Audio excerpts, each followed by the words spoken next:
So about 10 years ago in Darwin, Australia, when I was a little younger, a little bit more handsome, a bit cheekier back then, I was on a night out and I stepped on some glass through my flip-flop. Originally, well at first, I actually thought it was just a bit of water, but then I looked down, that water feeling was actually blood. I mean, I was drinking a bit of alcohol at the time, so kind of muted my response of what was reality. And annoyingly, I had to sit down, half of my foot was bleeding, I was starting to feel a bit of pain because the alcohol was wearing off, and I was actually trying to flirt with a girl at the time, but that clearly didn't work out according to plan. But what did work out was a group of Aboriginal women, after about 5 to 10 minutes of me sitting there on my lonesome, came over and chilled with me and chatted to me. And I'm not sure if you've read or listened or watched any of my content before, but I have a real deep passion for Indigenous peoples and learning about their cultures and what they believe in. So when they sat down, I just listened and embraced the moment because this was super cool for me. The women told me that if I have a deep passion for Indigenous peoples, I should read a book called The Voices of the First Day, and it's about Aboriginal people. And the author in there, I think his name is Robert Lawler, he says and shows that Indigenous peoples from around the world share a common occurrence, let's say. Whenever there is trouble, anxiety, stress, conflict, unease in the tribe or within a member of the tribe or clan, then the chief member, who's usually the wise elder, I think they call that in the Aboriginal culture, they ask 4 questions to help the person or to help the people in the group feel more balanced. When did you stop singing? When did you stop dancing? When did you start losing the love for the mystery of life? And when did you stop listening to stories?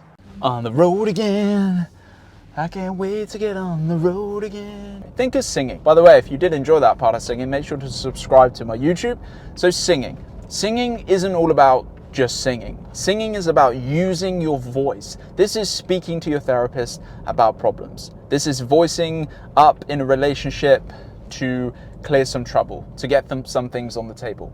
This is venting out to your friends with banter, with fulfillment, with having a laugh. Speaking out can help regulate your nervous system. It can help clear out what's on your mind. You can communicate and express your feelings, your thoughts, and your emotions, which is only going to provide benefits. So when did you stop singing? And if it's been a while, try to use your voice today. Speak up, even if your voice shakes. And then you have listening. When did you stop listening? And this is such a huge question.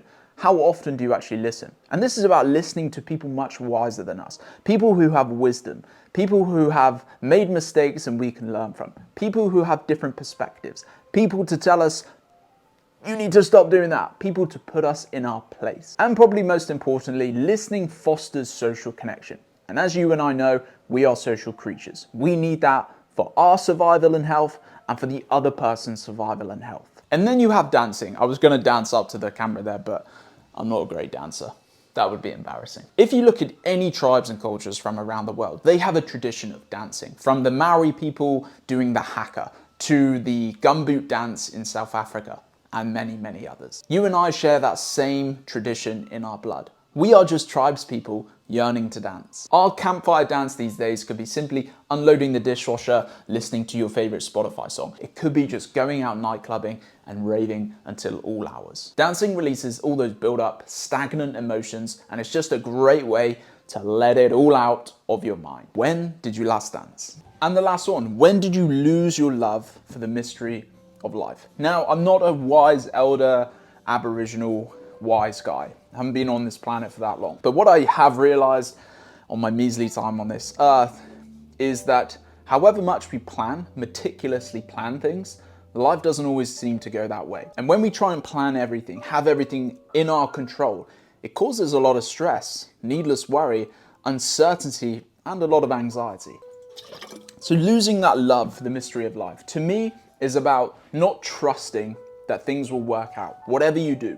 Not having hope, faith if you want to call it that the things that you're doing now won't work out in the future. So try to let go of the mindset of trying to control everything and start to embrace and get excited for what's around the corner. When did you lose the love for the mystery of life? So if you're feeling a bit out of sync, out of whack, stuck in your head, anxious, stressed, just feel not so balanced, ask one of these 4 questions, because one of these questions might just be the exact thing you need to help you feel great again. If you enjoyed today, make sure to hit that subscribe.